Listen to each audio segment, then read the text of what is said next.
Hello, everyone. This is Jackson, and welcome to my first episode of this series on diplomacy, or maybe it'll be a series. Just want to make a video, or maybe this video will be split into multiple parts on a game of diplomacy, which I am currently playing. Uh, I thought that at the very least, my friends and brother who have been playing in this game with me might like to hear my commentary about it, the game from my perspective. Uh, and maybe some other people on YouTube will find this too. One more comment before I really start getting into my commentary. There is a pretty strong tendency, I understand, in this game, when you're looking back at it after the fact, to do revisionism, to imagine things playing out in a way that maybe they didn't quite actually happen, uh, even if you don't realize that. So, moving forward, as this game progresses, I'm planning on recording audio as we go, and this works out well because we're only in spring 1903 as of my recording this. But for this first 2 years, I will just be going off of my memory. And this game started maybe a week ago or a bit more. So I'll do my best. But this first part may contain some revisionism, and that's just inevitable. So the countries on the map, we have myself. I chose Austria. Um, my good friend Cameron chose Turkey. Uh, Natalie wanted England. And I can't remember who. I know that there were a few people who got random, and that didn't work out very well in one case because Josh Perry, uh, who in our previous game played as Russia, randomly rolled Russia again, which maybe is not ideal, but he didn't seem too bothered by it at the time. Though maybe now he would feel differently. We'll get to that. But so we have me, Austria, Cameron, Turkey, Natalie, my friend from GW, England, Josh Perry, Russia, and then Josh and Drew Prentice, we have in the center of the map Josh Prentice is Italy, Drew Prentice as Germany, and then my brother, who at the outset of this game agreed to play with us, but said that he would probably quit halfway, which I was a bit disappointed by, but decided to still let him play. But now he says that he's actually planning on finishing it. He is France. So, with that out of the way, I want to talk about Austria a little bit. I chose Austria because, uh, I wanted a challenge. I've picked Italy in the past for that same reason. I chose Austria to get a challenge because in the games of diplomacy that I've played with my group of friends, Austria has never done well. They just get destroyed like every time. What you pretty much always see happen is that you see Austria take Serbia and possibly Greece, sometimes just Serbia though. And in 1901, a lot of times in 1901 they also lose one of their home centers to either Russia or Italy. So then in 1902, maybe into 1903, you see Austria just struggling to survive, and then around like 1903, 1904, they just start to completely collapse. This is a result of the fact that what we've seen in past games is generally Austria allying with Italy and Germany. Sometimes not Italy. Sometimes. Well, we've also last game was weird as well because we had Germany attack Austria at the start. But essentially, Austria just gets surrounded and consumed by their neighbors because they don't have enough allies. They're very vulnerable in the way that they start in this game. Their home centers are just so vulnerable. So, with this in mind, I of course started working on building alliances, and I thought back to a strategy video about Austria, which I will put in the description to this video because it was quite it's quite good and just fun to listen to, just good all around. But anyways, in this video, I remember this professional Austria player. Her advice was not to focus too much on defending your home centers as Austria because this is very difficult to do. You just have to sacrifice one of your home centers like Trieste or Vienna, and you focus on taking new lands in the process and don't give up the momentum going down into the Balkans. Now, obviously, this is a risky strategy to some extent, but it's really the best that Austria has. Once the game began, so winter 1900, you could say. First thing I did was I reached out to Drew, that is to say Germany. I said to him, remember what happened last game? Germany in that game, played by Lee Gilcoat, who is not in this game, but hopefully will be joining us next time. He attacked Austria right out the gate, along with Russia and Turkey, and maybe me as well. I was Italy. I may have also attacked. Or yeah, I did. Yeah, we all attacked Austria, even Germany. But I said to Drew, remember what happened? Yeah, Germany in that game took Vienna and they even took Budapest, but it did not work out very well for them in the long run. So I think I don't think he was planning on attacking me to begin with, but I think that was a pretty just good and just true argument. Not a good idea to attack Austria as Germany. So he said, okay, let's be allies. And ever since then, we've been pretty tight. So then I reach out to Italy, the other princess brother, and I say, hey, let's be allies. And he's like, okay, yeah. I'm like, cool. So okay, allies. Didn't plan anything specific, but allies. Then I text Josh Perry. Now this is where things get a little bit complicated. I text Josh Perry, say that we should be allies essentially, and I said, I believe my words were, "I will love you forever if you don't move to Romania." Now, why did I do this? It is generally accepted in the diplomacy community, and this again, Josh will bring up later, that Romania is Russian land. It's just very natural for them to take it, as opposed to Austria or like Turkey. However, I was thinking back to that strategy video, the same one with the professional Austrian player giving her advice, and I was thinking about that video, and I thought that I remembered her saying that you should do that, that you should say, Russia, please do not move to Romania. It would mean the world to me. But guess what? I went back and rewatched that video like 2 days ago, and she actually said the exact opposite. She said you should ask Russia to move to Romania with their fleet and not to the Black Sea. So due to this just complete misunderstanding on my part, I asked or begged Josh not to move to Romania. Now, Josh did not respond to this message. And then Josh is unique in that he prefers to use the in-game messaging platform, the press, which I don't have any problem with. But he said, okay, let's take our conversation over there. So he sent out a message saying to me in Italy, titled, "Do you want to hit Turkey early?" Now, this was actually maybe a little sneaky on his part. Maybe not. He might argue otherwise. But he very cleverly avoided answering the question about Romania. And I didn't even really think about it at the time. I just assumed, erroneously, that he was going to leave Romania alone now. Because he was basically reaching out to me as an ally, that he would respect what I had asked him not to do. Even if that request was maybe a little bit far-fetched. I realize that now, not at the time. So, he sends out this message saying, Austria, Italy, do you want to attack Turkey early? Crush them, stop them from expanding, becoming powerful. And I said, yeah, that sounds great. Let's do that. So we had our agreement, and I was ready to follow through on that. But this is a big move on my part that paid off very well for me. I thankfully did not completely ignore Turkey at this stage. I did reach out to Turkey, Cameron, and I said, hey, would you like to be friends this game? Which, I was just lying. I was being deceitful. But I'm very glad that I kept my options open, because my alliance with Cameron would go from being a fiction to a very important reality, which would help me throughout the game. So, with that said, let's get into the actual moves. Spring 1901. I move Vienna, Budapest to Romania, as I said, going for Romania. And then, of course, Trieste down to Albania, headed towards Greece. Pretty standard opening for Austria. Oh, that's right. One more thing. I had suggested to Russia, this is actually kind of significant. I had suggested to Russia that we do a bounce in Galicia, which is a very common thing. That's my understanding, at least, to just, I guess sort of trust but verify. If Austria and Russia are trying to work together, just maintain that distance between the two of you. Make sure that neither of you is moving on the other one. But Russia said, hey, let's trust each other. Let's just not worry about that and just do our own thing, because that would be more important. And I was like, okay, sure, let's trust each other. So what happened in 1901? I was like, okay, so he won't be bouncing with me in Galicia. I figured that he would go to like Prussia and maybe like convoy his army to Sweden through his fleet in the what's it called, Bothnia, up there. But what did he do? He moved to Ukraine, putting himself in a position to force his possibly fleet, but much more likely army, into Romania, which, that's a major liability for me.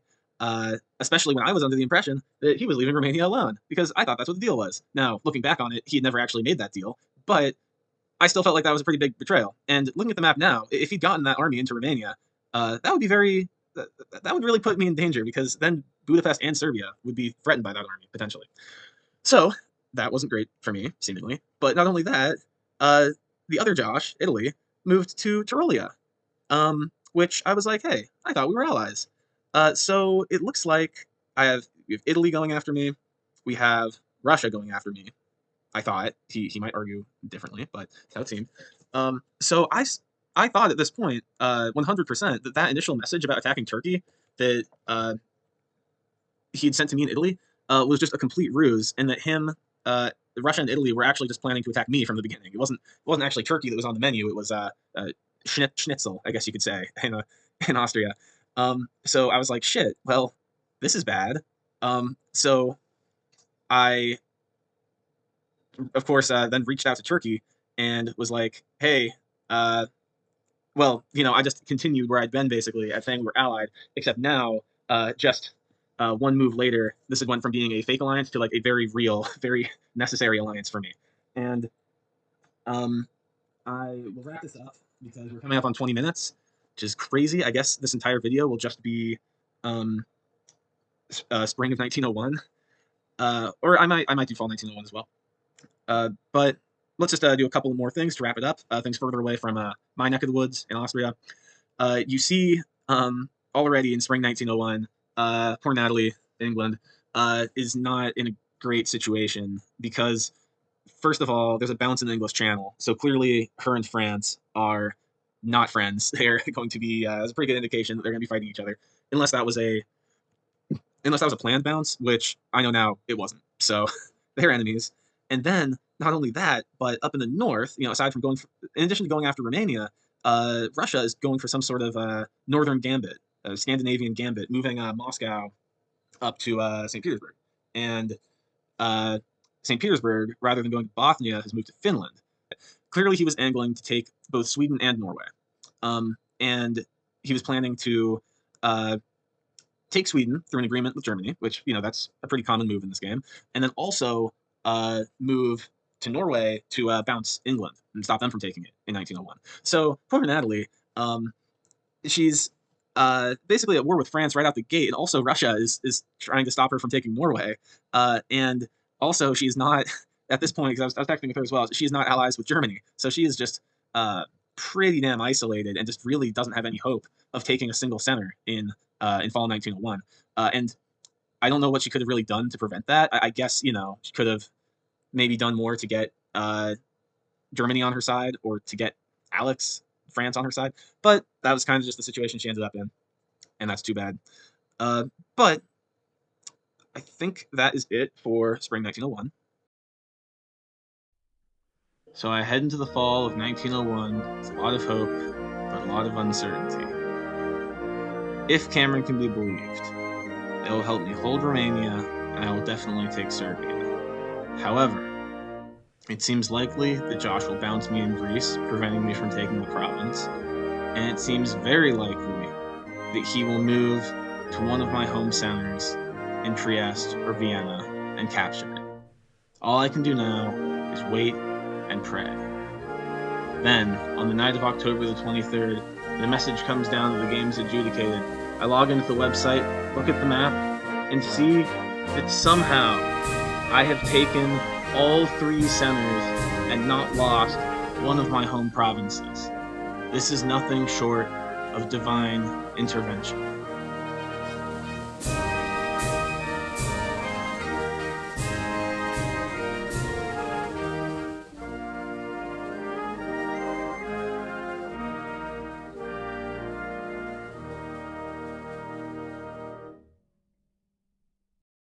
So, how did this happen? How did this miracle seemingly occur? Well, it's a combination of, like anything in diplomacy, good strategy and a significant amount of luck. And I'll cover both of those. So, let's backtrack a little bit. First thing I want to touch on is the demand that Russia sent me in the press on diplomacy. So, he sent me a message saying, I'm going to take Romania this season. You should just move your army in Romania to Serbia with support from Budapest. And I would like to point out he did not ask me to do this. Rather, he just told me to do this, which is something I've noticed Josh does pretty frequently in this game. So I considered this. Well, I didn't really ever consider it because I knew that as long as I could count on Cameron, I was going to be able to hold Romania just fine. But of course, I didn't want to let him know that I was going to fight him on this. So I sent back some messages, and I responded basically saying that I would do what he told me to.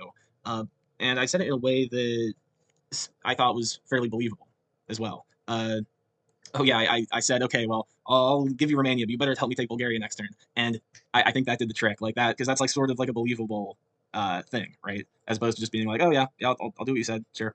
Anyways, so this gave me some very useful information because I was like, okay, so Josh thinks that I'm moving out of Romania. Uh, what can I do with this information? That means that he will be moving his army from Ukraine to Romania without support, in all likelihood. I thought there's a very high chance of this. And so I started thinking, okay, so if he's moving to Romania without support, then Sevastopol is moving to the Black Sea. He's trying to do both things at once. He's trying to get Romania and not let Cameron take the Black Sea. And you'll see that this is something that he did up in the north, something very similar, where he's trying to do accomplish two objectives at once. But now I'm like, okay, I'm like 90% sure of how he's going to move. And so I talked to Cameron and I said, hey, I'm pretty sure Josh is moving Black Sea. In fact, I'm almost sure. So how about instead of moving Black Sea, let him take it and then just move your army in Armenia to Sevastopol. And we'll give it to you. Because of course he's expecting that Cameron will do that and also move Black Sea with Ankara, which will just cause it all to bounce. And so I told Cameron about this, and they were like, "Yeah, okay, let's do it." And I'm really glad that they took me up on that because that it happened exactly as I had hoped that it would, and kept Romania, took Sevastopol, lost the Black Sea, but at that point, it doesn't even really matter. So just great, great things happening there all around. And then up in the north, so in kind of like how Josh was trying to both take Romania and the Black Sea, or take Romania and keep Cameron out of the Black Sea in the south. Up in the north, he was trying to take both Sweden and Norway, or at the very least, take Sweden and bounce Natalie in Norway. Except I think that he thought that Natalie was actually going to just like let him have Norway. I'm not totally sure about that, but I'm allies with Germany, so I've been talking with Drew pretty regularly throughout the game up to this point, and also with Natalie, I'm in the unique, and I guess this does give me a bit of an advantage, but I am the only one in this game who Natalie knows personally, so that gives me a little bit of an edge with her, just relationship-wise in terms of this game. But also, I think that you know there was no reason for us to not be allies in this game anyways. Like we're not in a position to fight one another. So I have good relations with Germany and England, and I learn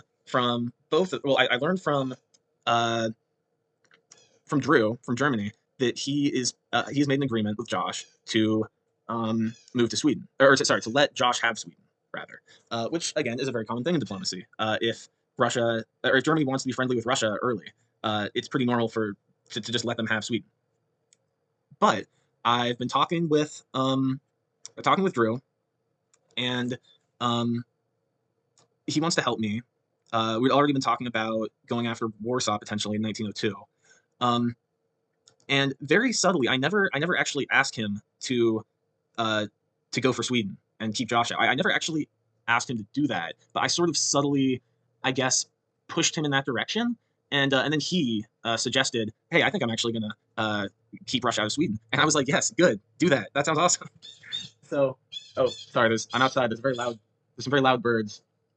I hope that's not picking up too well. Anyways, so okay, bounce in Sweden, that's good. And then talking to Natalie, I found out that she had agreed to let Russia have Norway, and I was like, Natalie, no, that's don't do that. Like, if there's one center that England is like really supposed to get in 1901, it's Norway. Like, do not just give him that for nothing. And you know, so I was able to convince her pretty easily that that was just not, and I fully think that that was acting in her best interests. Like, why would you, you know? So she made the right call to not just let him take Norway. Um, but so what's the outcome of all of this? Um, so Russia bounces in Sweden and Norway, fails to take Romania, loses Sevastopol. They lose a center and have to do a disband in 1901. And that is like that's like unheard of. I mean, I've never seen somebody have to do a disband in 1901, especially not Russia. If anything, maybe I could see that happen to like Austria early, but So this is a crazy upset. And Josh, if you're listening to this, I'm sorry. I did engineer a lot of this, and I do feel a little bit bad about just how much I fucked you over in this game. But I still do stand by the fact that you went after me as well. And if you had taken Romania, you almost certainly, or say instead of having uh instead of having to do a destroy, if you had had a build, like say you took Romania and didn't lose Sevastopol or something like that, I think it's what are the odds that you would have built an army in Warsaw and then used that plus the army in Romania to go after Budapest? Like I feel like I was on your chopping block if I hadn't messed you up first. So I do feel a little bit bad, but also I think that it was maybe a better me than you type situation. But anyways, that's all for debate, and I'll touch on that in a little bit. So what can we say about Russia's opening play here, and why did it not work? Okay, I guess I was the reason it didn't work to a large extent, as I already touched on. But overall, you saw he was playing very aggressively, which isn't necessarily a bad thing. But he was relying on three people just giving him a center, essentially. Um, like in Sweden, Norway, and Romania, he was expecting, or at least hoping, I guess he may have realized that like Natalie wasn't going to comply at a certain point, but he was counting on diplomacy, or in my case, sort of manipulation, to get his units where he wanted them to be, rather than muscling them in by having two units support each other, which would be the more like conservative play. And that doesn't mean that's always the best play, but in this case, it would have worked out a lot better. I think that the best metaphor for Josh Perry in this game is Icarus, in that he just flew too close to the sun. If things had played out just a little differently, he could have very well taken three centers in fall 1901 and just came out of the gates as this incredibly powerful, incredibly dominant Russia.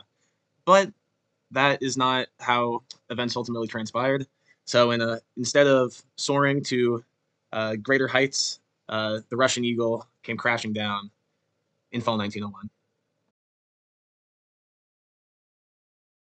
So, in the aftermath of the fall turn adjudicating, there was a little bit of a blowback to this, which played out very publicly on Discord, where initially I sort of expressed condolences to Josh. I said, like, even though you attacked me, I feel bad about what happened to you. And to my surprise, he said, I didn't go after you. What are you talking about? And I was like, well, yeah, you obviously did go after me. And I explained how. And then he challenged that. And then I clapped back to that. He gave his side, I gave my side. Drew got popcorn. Uh, I gave my perspective. He gave his perspective. Alex made a smart Alec comment, and yeah. So I just thought I would leave all these screenshots up here in case you want to read exactly what he had to say about this. Um, so now I will finally stop talking about Russia and move to Italy because this is where this was not strategy on my part. This was just pure luck. But it also helped me out massively. So uh, Josh did not go for Greece. He went for Tunis, which I thought there was a decent chance of, but just great. So another center for me. And then what really took me by surprise is that he did not go for Vienna or Trieste. I decided that I decided that I wasn't even going to try to defend it because I figured I'll go Serbia there. I'm like guaranteed to get a center.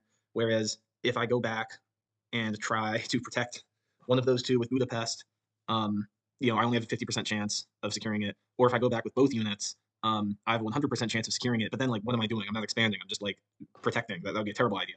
So I figure Vienna or Trieste, I'm just gonna have to sacrifice them for the time being and try to retake them in 1902. Um, but he didn't do that. He did not go Trieste or Vienna, and he didn't even go Munich. He went Bohemia.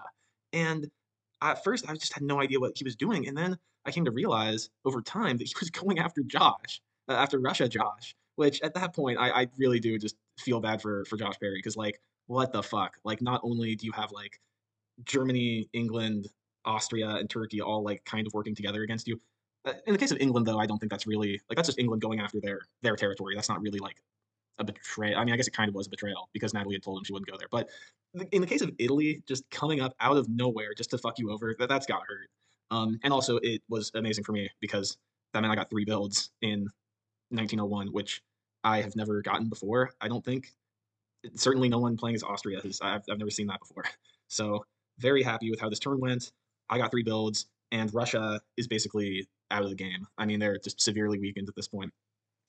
Um, and they have the Black Sea, but again, at this point, doesn't really matter. But the last thing I'll comment on here, unrelated to me, is that we see continuing aggression between France and England. They're definitely fighting each other at this point. Natalie successfully takes the channel, which is pretty significant. Alex does a very interesting move, which I would not have done. I would not have thought of this, but actually pretty clever. He sacrifices the channel um, by moving Brest to Picardy. And at first I was like, man, that was a dumb move. Why do you do that? But actually, by getting that unit out of Brest instead of just having it bounce in the channel again, he's able to actually build another fleet in Brest in the winter. And then those two fleets together can just take the channel just a little bit later. So, smart move by Alex. Uh, Bad news for Natalie. And that is where we wrap up in the fall of 1901. So in the winter, me and Cameron talked about what our plan of attack was going forwards. And initially, we decided that they would go north and take out Russia, and I would take out Italy. But then we ended up completely reversing on that. So they ended up building two fleets so as to dominate the Mediterranean. And respecting that, I had to make two armies in Vienna and Budapest. And in Trieste, I very much thought about making a fleet just to balance things out a bit. But I actually made a post on the diplomacy subreddit, and they said, some people there told me that in a situation where I'm allied with Austria, having more than one fleet in the Mediterranean would just be a hindrance to them. So I decided to go all armies. Meanwhile, Russia is in the unenviable position of having to make a disband. So Josh decides to disband the fleet in Finland, which I think is a mistake. I'm not trying to come for Josh's strategy because I think I would have done the exact same thing because I'm sure he was thinking, oh, well, Black Sea, that's like a really strategic sea tile. Like that's probably the most strategic in the game. I don't want to give that up. I think I would have done the same thing in that moment. But what we end up seeing is that spoiler for next turn, that fleet in the Black Sea just gets pushed out, pushed to Armenia, and just can't do anything beyond that. Whereas if he deleted that one and left his fleet and army up in the north, I mean, I don't think there was any coming back for Josh after this turn, regardless. But he would at least would have been in a better situation. Okay, that concludes the year 1901 in our game. If you listened to this or watched it all the way through, thank you so much. I really appreciate it. This ended up being a much larger effort than I had imagined. There was sort of a lot to talk about, wasn't there?